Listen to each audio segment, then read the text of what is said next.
Thank you for joining us. And tonight, my friends, are the Carpenters. Richard and Karen, or Karen and Richard, to be a gentleman about it.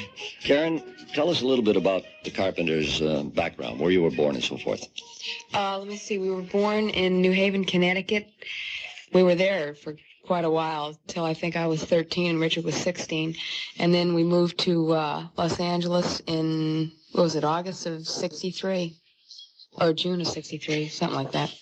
Now, a lot of people always look at somebody and they have a hit record and say, wow, just imagine, overnight success. Was the Carpenters' success overnight, or did you pay your dues, and how? Paid our dues. The record becomes an overnight success if you're lucky, but the groups rarely are, or singles. To become an overnight success rarely happens. You know, we went through different changes in different groups. I was at it from the moment, in fact, the day after I got into L.A. in 63, I was up to then it was the surf thing, you know, and I had an instrumental, and I went to the big surf label, Dot and Delphi and all of them, you know, and that's when I started trying to, you know, this is before Karen had any interest in music, so it was, you know, I was just trying to do it on my own, you know, and needless to say, nothing. Then the Beatles happened, and I never thought about singing myself, you know, and Karen still wasn't singing. And then I was in jazz at the time, formed a trio, but it was still, I was playing nightclubs to make money to buy a car type of thing, but Karen still, and then it was a while before Karen turned, I think, 16, before she had any interest at all. And the same time the interest happened, her talent happened, and that was the singing and drumming. She could drum right off the bat, so we put her in a group. It was a trio in jazz, and we did, won the Hollywood Bowl Battle of the Bands. And then I went in a choir, because I went to college, and you have to take, when you're a music major, you have to take an elective. You either have to take band or choir, or the lousy choir. In other words, if you're not good enough to get into the a cappella, you get put into the leftover choir. But I lucked out and got into the a cappella, at which time I got turned on to voices and decided to form a vocal group. Meanwhile, Karen's really starting to sing now, so we put together this group that was very, very much like the one we've got now. In fact, with Karen and me, 4 of the members in the in-person Carpenters were in this group, and it was called Spectrum, and we played at the Whiskey A Go-Go and the Troubadour and the Factory, and got kicked out of every record company that, 3 things on the new album we did then, and about 8 things on the first album we were doing then, but people just didn't want to listen to it, because the thing at the time was, well, can you sound like Gary Puckett? I said, well, I dig Gary Puckett, but I don't want to imitate anybody, Yeah. I want to stick with my own thing, and they just didn't want it. You gotta try telling that to somebody, So that group got upset after a year's try, and went into other things. And being that I did the arrangements for the group, and Karen had the lead voice, we decided to stack up the vocals ourselves. There's a studio musician by the name of Joe Osborne. He plays electric bass on everything. Yeah. Everything. Every record that's out, just about. And he had a studio in his garage, and he let us use it for nothing. It was very nice of him. And we put down, I guess, four tunes, like Your Wonderful Parade off the first album and some other things. And this was in, the beginning of 69. And the other group had been in 67, taken that long. And that got through channels to our producer, who's Jack Dougherty at A&M Records. And he took it in Herb Alpert, who liked it right off the bat. And that's when we got signed up. Now, that's just one step. That wasn't overnight by any means. And then you still have to get a hit after you get a record contract. Yeah. And it took, we've been lucky. I'm not saying we've worked our, it's not any sob story or anything like some people. We were lucky enough to be living at home and not have to, we got amps and stuff to work with. We were pretty lucky that way. But I think it took about another 7 months after we signed to get a hit. So we've been at it for a good long time. So there's not really at least a week and a half. Yeah. There's no overnight success. No, I wouldn't say. Before we get further, I want either of you to tell me, if you don't mind, the story on probably the most beautiful song I think I've heard in years. So I'm not saying that to be complimentary because you're here, because as I told you the story, what happened earlier, I was to a wedding, and during the wedding mass, the choir sang, "We've Only Just Begun." How about telling the audience how that song came about? Well, it was about, 5 months ago, Rich? That was, It's about a day before Close to You was released. yeah. We heard, we've only just begun on the television. It was a commercial for a bank in California. And, we heard it, and he goes, and I'm sitting there listening to it, and I recognized the voice. It was Paul Williams, the guy who, the lyricist of the tune. It was written by Paul Williams and Roger Nichols, who are writers at A&M Records. And they wrote, like The Drifter, and they wrote Out in the Country by Three Dog Night. And I'm sitting there listening. I said, wow, that's Paul, because he's got a great voice. You can tell him a mile away. Showed two people getting married, two young people getting married. Yeah. It was written. In other words, the band came to Paul and said, could you write the lyric about two people getting married? And he did. A Kiss for Luck and We're on Our Way. White Lace and Promises and all this stuff. About, borrowing money, but for Pete's sake, it was a great thought, and I compliment the bank for having that much awareness of what's going on, so we heard the tune, and the first time we heard it, we said, holy mackerel, Hit. The lights started blinking in his head. So the next day we went up to Paul on the lot and we said, is that a tune? And he said, yeah. In other words, they only used two verses for I wanted to know if it had a bridge and the rest of a verse, and he said, yeah. So we got the lead sheet, and that was it. We went in and we cut it.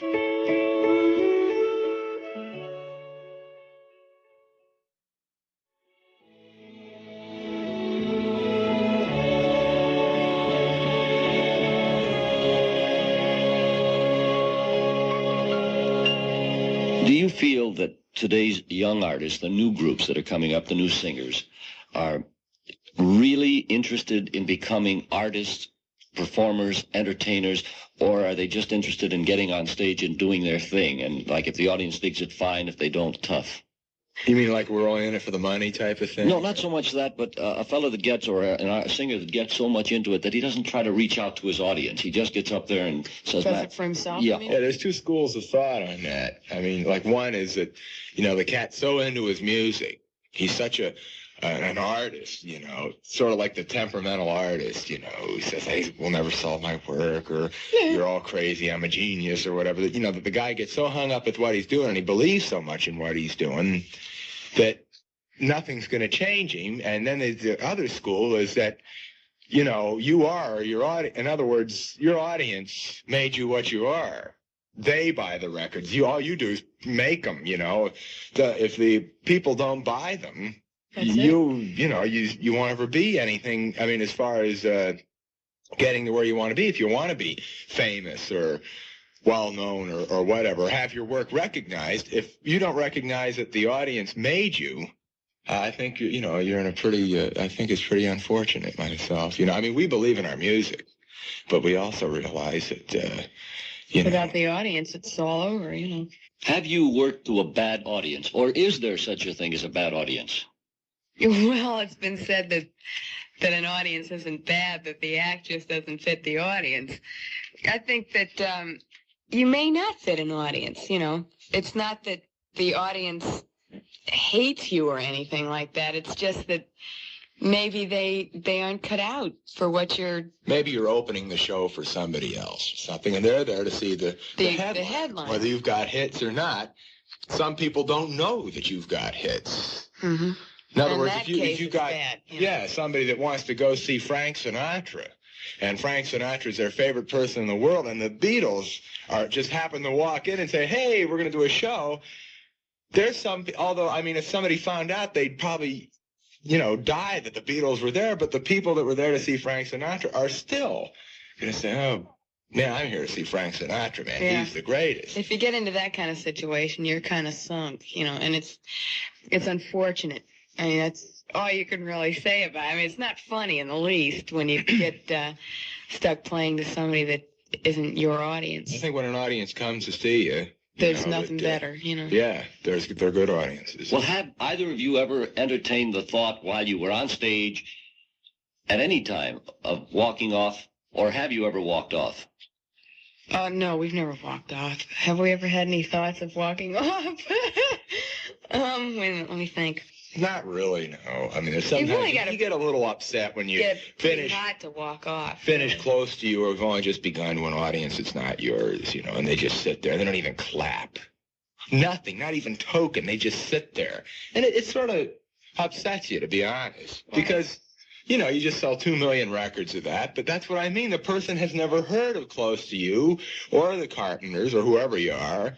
And, to them, it's just like any other group off the street. But I think it's still a little rude not even to be token, Let me ask both of you, since you've been in California since 63, and I encountered it when I got out there in 63, it might be very interesting. Have you run into any audiences where it is cool to be cool? In other words, the old California thing where if you applaud, you were sort of square, so you just stood there, even though you dug it and you didn't give any reaction. I don't think so. Have you? Yeah, well, I mean, that's a whole segment in itself. It's a whole, like the performer just gets up and he does his thing, man. Why try to act warm or why talk to the audience, man? You just go up there and you look real hip, real.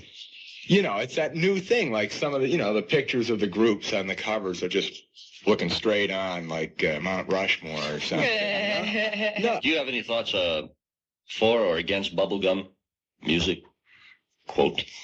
It's rough to put anything down because there's good and bad in everything. I mean, I don't want to sound like a plastic person or a philosopher or somebody that's just quoting, but I really think, there's certain things I don't like, and yet I know that some people do it well and that it is done well. Like a whole bunch of people put down Sugar, Sugar, and I thought that thing was really, really done well for what it was. Yeah, it was a groovy, happy little tune.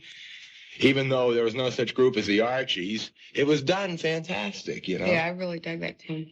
It sold 8 million, according to Ron Dante. Yeah, right, he's saying it right. And, where it's not a heavy thought, there's other things that have heavy thought. Yeah. I mean, and the person who does one type of music could never.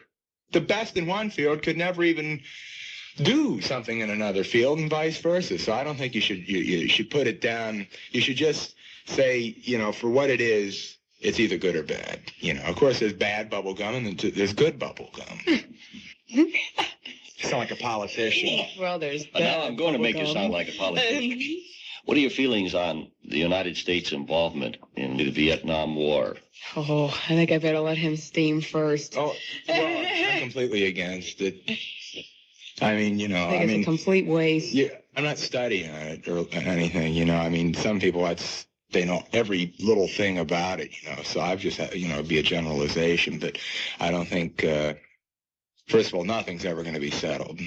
It's like a Korean War, it never came to a complete end. This is really, it's been bubbling over there ever since. That was never won or lost. It sort of just terminated. Nothing was ever settled, and this is never going to be settled because it's not an all-out war. It's not even, it's an involvement. They don't even call it a war. I mean, it's ridiculous. And they're over there piddling around. One cat shoots so many one day, and then they shoot back the next day. And if you're going to have a war, as much as I'm against killing or anything like it, you ought to get in there and do it. I mean, this stuff about, the most stupid thing I can think of is, okay, gang, we're going to have a 24-hour ceasefire. That's absolutely insane. And at the end of 24 hours, you start killing each other again. They go, okay. You hold your fire, and then at the end of the 24-hour, I'll run up and I'll shoot you first. And people there don't even know what the thing is all about. They're just drafted and sent over, and it's the same with the guys on the other side. It's being run by people that are sitting here, and the young kids who we just finished a show at the Walter Reed Hospital. I was just going to say that. And we saw some of the people, the guys that got back. Kids, 16, 17-year-olds, just nothing left. Nothing. It's the most sickening sight I've ever seen. Karen, what did you say to these kids in the hospital? It's very easy for us that have never really seen what has happened in war. But what did you say to these guys when you went to talk to them, or what did you talk about to them? I don't know how, but they have the happiest outlook. I don't know how they do it. There's this kid laying there with half a body, if at all half.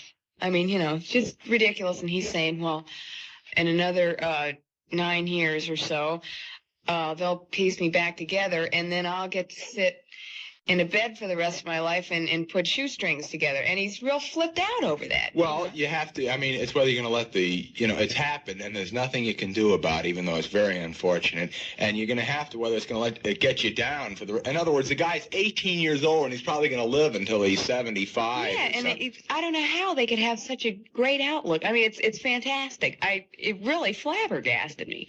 Because, I mean, we get cut on the finger, and it's, oh, my God. It's really fantastic. I mean, it was such a rush thing that you couldn't talk in depth, but mostly, they just wanted autographs. And we took pictures with them, and it was really a gas, but it really upset me. I think war is very, very upset. Did they convey to you any feeling about the war, their own feelings? No. Not to me. I don't know if they did too. We really didn't have that much time, but when we did the show, it was outside, and they brought people out, and it was... you couldn't get really too close to them because it was just in and out. But they flipped. They really did. I mean, I'm not chicken, and I'm not non-patriotic, But when you see, like, we saw a Tora, Mm-hmm. And, when something, a direct insult against the United States happened, like the scene with the Pueblo, with these fumpy little countries insulting the greatest country in the world, and they're slapping us around, man, taking our ship and telling us we're going to apologize to them. And then, then the feeling comes over me. I go, oh, yeah? Just let me at them, because that is a direct insult. I mean, when you're directly insulted, man, that's when the patriotic feeling really comes out. But this other thing, it's just a politician's war. I mean, it's like a whole different thing after you see, like, Tora, the whole scene behind that, Absolutely incredible. It was such a joke to watch that movie and to actually believe that had happened. The way that whole thing did happen, it was just a great big... I couldn't believe it. And as usual, the enlisted men paid for it. They're the ones who were in the ship at the Arizona when it got blown to bits. All the heavies were relaxing at home, Playing golf and stuff. That was bright. Yeah. Carpenters, you both are from what we call the radical area of the United States, from L.A. Having been there, I have a little bit of a feeling about it, but it's intensified since I left. But what were your feelings about the assassination of John F. Kennedy? I was sitting in some class in junior high school someplace. I was young, I was 12 or 13, and it just knocked me down. I mean, what can you really say? I couldn't believe it. It left. I walked around in a daze for like a week, because that was really far out the way that happened. I was in communism class. You took a year with this one guy, and one half of it was, I can't think of it, government. Oh, and the other half was called something to do with learning about communism. Not being, taught to be one. I don't want to say that. I can't remember what they called the class, but you learned about how it came about. It's called communism. And we had a maniac teacher. I remember he used to tell the kids, the girls, he'd say, your children will starve in the streets. They will lick trash cans to stay alive. And the kids would cry, and I go, ah. So one day, he stepped out. It was November 22nd. And he comes back in, and he says, guess what? Kennedy and the governor of, I keep forgetting his, were shot. And the whole thing goes, like that, and he goes, how about that? I mean, it was almost like, and he did it in such a way that I went, oh, something's up, he's joking around or he's sick. And then, immediately everybody's coming out of the classes and they turned on the intercom and everything. And then, not much later, it was about a half hour later he died, because they took him to the hot. And I couldn't even believe it. I kept telling myself, somebody shot the president of the United States. It's something that's so really huge ridiculous. And so far out that it's unbelievable. That it almost doesn't even hit home. I couldn't even believe it. When what's his face shot Robert. That was twice the effect because you never thought it would happen again. Talk about a weird thing. I was in Hollywood coming home, but it was like 2, 3 o'clock in the morning when they shot him, and right as I was driving right by there, on the radio it says Robert Kennedy's been shot at the Ambassador. I almost ran into a pole. Well, I think the whole thing is just as I went by, it happened. I almost fainted. Sick. It was really far I mean, out. it's sick. Let me ask What you it while is. we're on this subject, both of you. I got a stomachache from thinking about that now. Do you believe that the assassinations of the two Kennedys and Martin Luther King brought about the problems that the country's having with youth today? I really do think it did, yeah. Because for those things to happen, it's so unnecessary and so stupid. And for people to allow it to happen over and over and over again, it's just, and they don't do anything about it. I think it was there, and that really brought it right to a head. And let me move along to another subject related somewhat. Your feelings on the culture and the real culture, not the plastic, but the hippie movement.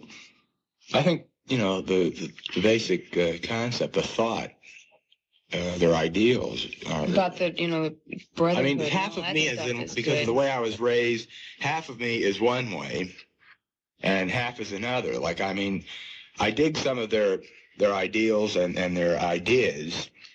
I don't dig the stuff with the dope. I don't dig not taking a bath, but I like their idea with the... like ecology brotherhood and love one another. I mean, you're only here for like 60, 70 years, which is a drop in the bucket. Why go kill each other or something? I mean, enjoy it while you're here, you're here.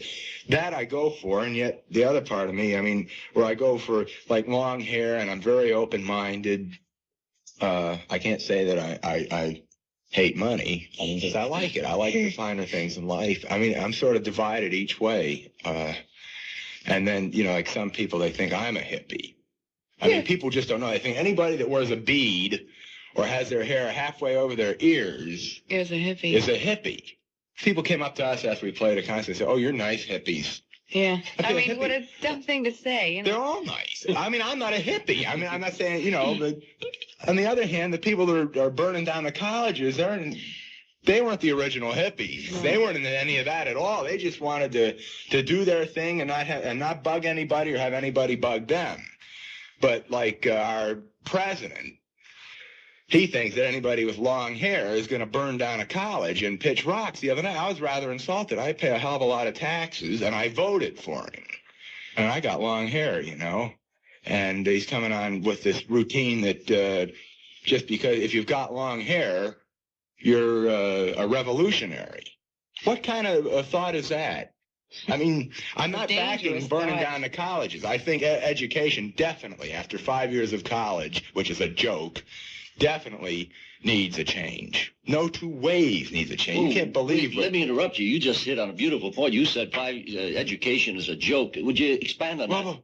Not education. I don't mean education. No, I'm not saying. I mean, I can read and write, and I learned that, and I learned all about how to orchestrate music and play the piano and stuff like that. I didn't mean education. No, I know what Richard. I know what you're getting to, but I mean, you say the system itself. The system. There is so much more that could be done. 5 years is a long time, and there's so much joking around. In other words, I knew what I was going to do for a living, and I knew I didn't need a degree to do it.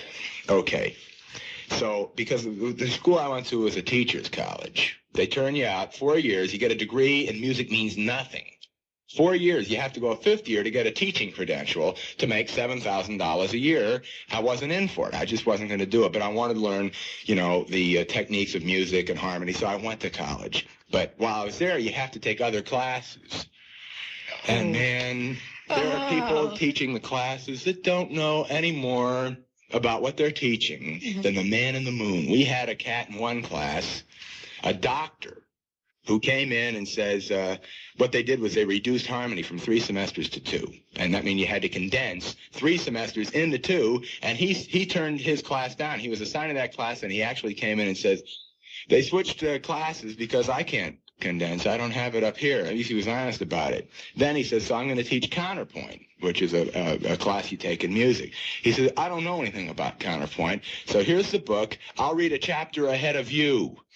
He said that. I'm paying money to go to college to have a doctor tell me that he's going to keep a chapter ahead of the book we're reading. Whose fault is this, Richard? Where do you put the blame? Do you put it on the governor, the Board of Regents, the people that pay the taxes, or who? I'm not into all this. I mean, I don't want to come out with an opinion when I'm not qualified. Only thing I know is that, in other words, I was working at being what I am now, and I didn't have all that much time for stuff like English and all that. I'm very good at English. I got A's at it in school and everything, and all they do is keep redoing it again when you go to college. In other words, you can go in, and if you can get a C after not buying one book or reading one book and going in and taking the final exam and come out with a B or C in the course, that's sickening, which I did. I got B's and stuff just because I was born with, in other words, I could analyze poetry. Just, it was a thing that was born in me. Like math, I stink at. Poetry and English, I'm good at. So you can walk in and take the final exam without ever buying or reading a book and get a B in it. Something's wrong. I mean, you're not learning anything, and you have no incentive to learn anything if you know you can go in and pass without doing anything. How is there going to be an incentive? That's what I mean. Plus, you have, certain courses that you have to take. Let's say, being a music major, you have to take psychology, you have to take biology, stuff like that, which... You've already taken in high school, and you've covered it, and that's all the good it's going to do. Yeah, plus, like myself, in no way interests me. I mean, what good is biology going to do me, On the stage, it's of no use, right? So then, if you take a biology major, he doesn't have to take a music course. No. Things are getting so... I mean, you really have to be a specialist in your field nowadays. It's not general anymore. And you have to spend all your time at being one thing. I was spending more time on some of the other stuff than I was on my music, and that's not right, you know. Psychology, there's no way. Just went right around that's what I mean the head. when I mean that there should be changes.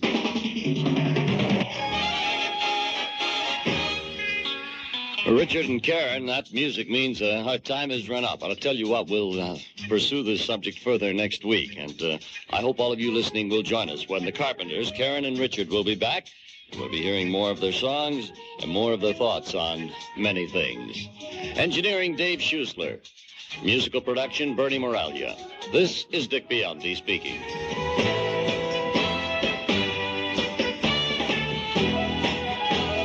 Dick Biondi and Friend, another service of WCFL Public Affairs.